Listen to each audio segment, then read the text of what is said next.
Depois de 17 anos, vamos falar de outros bolas cheias. Depois de 17 anos, o Flamengo voltou a ser campeão brasileiro. Quem achava que o último jogo ia ser fácil, se enganou. No Maracanã, o maior público do ano.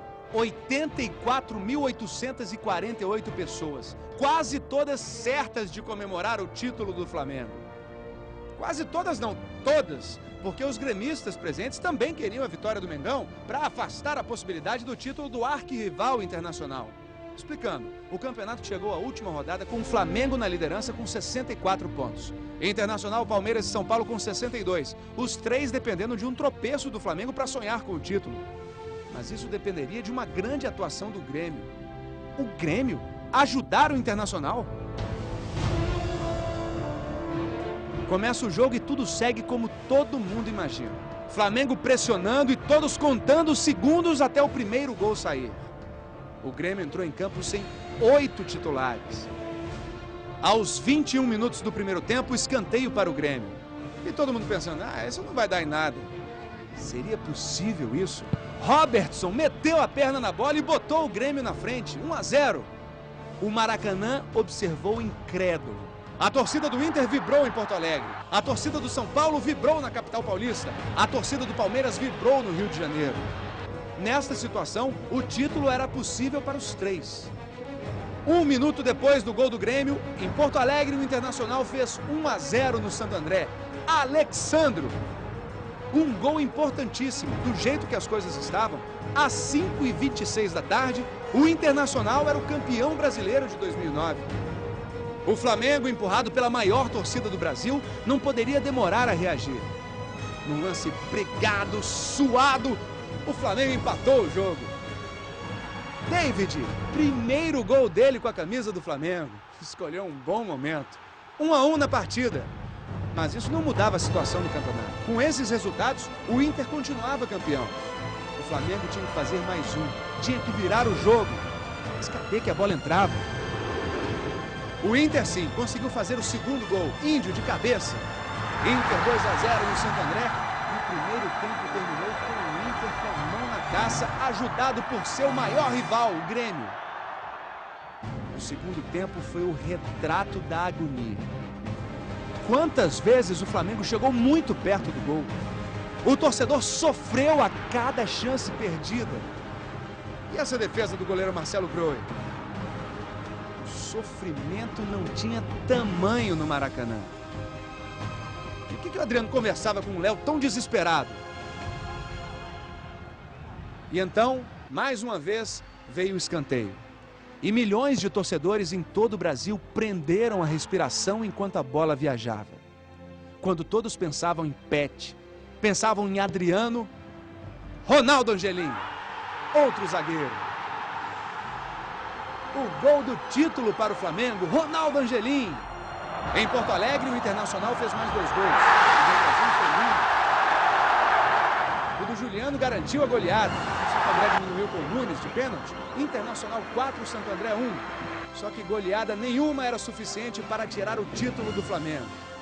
O torcedor rubro-negro ainda sentiu uma dor no coração quando o Maílson quase fez o gol. Mas era só esperar o apito final. Flamengo 2, Grêmio 1. Flamengo, hexacampeão brasileiro. A vitória suada sobre o Grêmio valorizou ainda mais os heróis da conquista rubro-negra.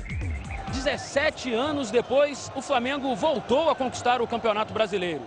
Com um ex-jogador à frente do time e 2 ídolos em campo, Petkovic e Adriano.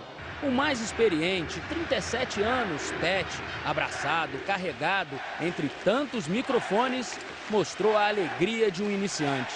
O jogo foi difícil, muito difícil. Tivemos ansiedade, tivemos intranquilidade, paciência faltou um pouco, mas no final, aquilo que a gente almejou. Esse título para mim, né, é muito importante, não só para mim, né, mas como para minha família também, que sofreu comigo bastante, né? Eu fui no começo muito criticado, alguns não acreditavam mais em mim. Estou muito feliz pelo Flamengo, pela torcida que estava esperando esse título há 17 anos.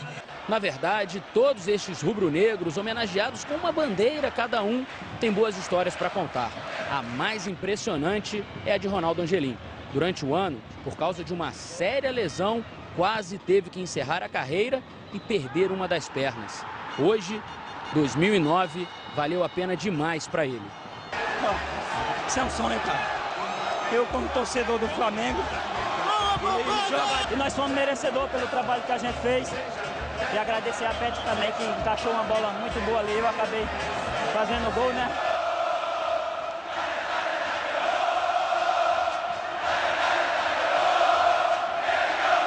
Parabéns, que bela história.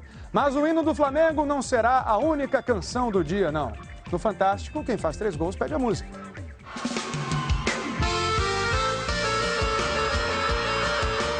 É mesmo? Eu falei assim, pô, será que eu vou passar o ano e não vou pedir uma música? Vou pedir uma música, com certeza, meus amigos ali, Pedro, Paulo e Matheus, saudade. Tá aí, com o som de Pedro, Paulo e Matheus, você curte os gols do Washington. Será que é doce uma saudade quando fere de verdade? Rogério Ceni também fez um de falta. Mas quem encerrou o ano arrebentando foi o Washington. 3 gols. Só não dá pra ninguém dizer que tava com saudade de gol dele, né? Washington, São Paulo 4, Sport 0. Faz gol toda hora. Hoje foi concluída a história mais impressionante desse Brasileirão. A reação do Fluminense. A luta para escapar do rebaixamento foi demais. A atitude do torcedor palmeirense hoje parecia prever o que estava por vir. Um desânimo. O Botafogo precisava vencer o Palmeiras para escapar do rebaixamento. Fez um gol com o Wellington, outro gol com o Jobson. Levou um do Robert no fim, mas se livrou. Botafogo 2, Palmeiras 1, Botafogo livre do rebaixamento e Palmeiras, depois de liderar o campeonato por 19 rodadas, fora até do grupo dos times classificados para a Libertadores. O Botafogo salvo, o jogo de Curitiba era dramático.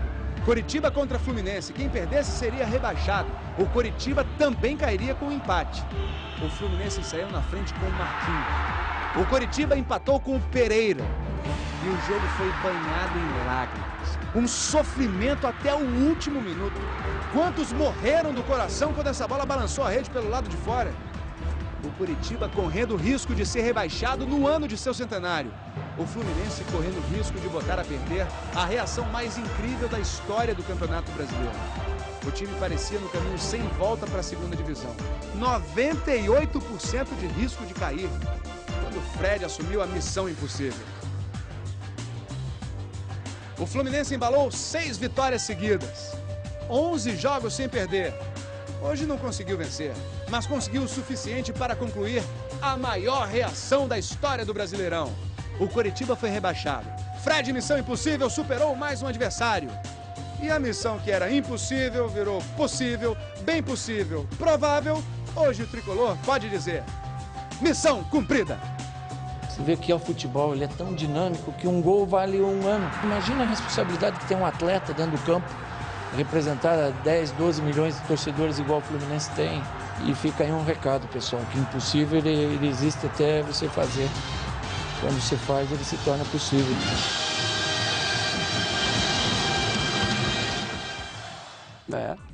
Sabe por que o Palmeiras saiu da Libertadores? Porque o Cruzeiro tomou a vaga. O Cruzeiro saiu na frente com o Wellington Paulista. Levou o empate do Neymar. Mas conseguiu a vitória e a vaga na Libertadores com um gol do Kleber. Cruzeiro 2, Santos 1. O Cruzeiro esteve no G4 pela última vez na 3ª rodada. E logo o Kleber, jogador querido do Palmeiras, questionado em Belo Horizonte, tirou o Palmeiras da Libertadores e classificou o Cruzeiro. Barueri e Atlético Paranaense ficaram no 0-0. Vitória e Goiás empataram por 2-2. Sabe que esses 2 jogos mudaram no campeonato? Nada. Vamos ver como ficou a classificação final do Brasileirão? A arrancada do Flamengo até o Hexa? Na 21ª rodada, depois da metade do campeonato, o Flamengo estava em 14º lugar. Nos últimos 16 jogos, ultrapassou 13 adversários. Foram 11 vitórias, 4 empates e só uma derrota até chegar ao título. O Internacional em segundo, o São Paulo em terceiro e o Cruzeiro em quarto também vão disputar a Libertadores do ano que vem. Lá atrás, Sport, Náutico, Santo André e Coritiba deram adeus à primeira divisão, que ganhará novos participantes: Vasco, Guarani, Ceará e Atlético Goianiense.